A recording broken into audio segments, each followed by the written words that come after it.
Hello everyone, welcome to our YouTube channel.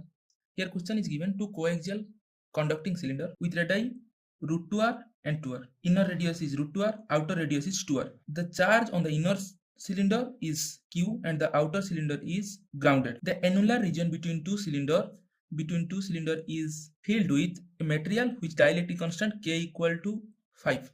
Consider an imaginary plane of length L at a distance r from the center of the common axis of the cylinder, which is passing through the cylinder. This plane is parallel to the axis of the cylinder. This is the common axis of the cylinder, and that plane is parallel to that common axis. Ignore the edge effect. Find the flux through the plane. So we have to find out the flux through the plane. Here we have seen these two are the coaxial cylinders, and in between two cylinders filled with the dielectric material of dielectric constant K equal to 5. So inside that two cylinder there is a hollow space.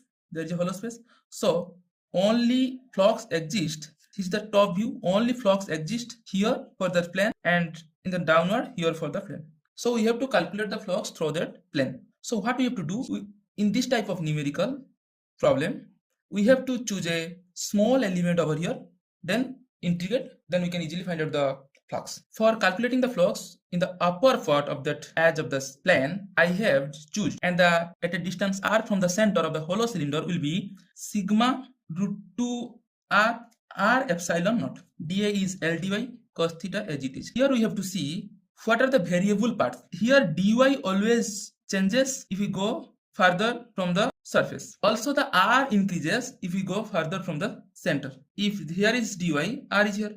If here is dy, r is changes. If here is dy, r is also changes.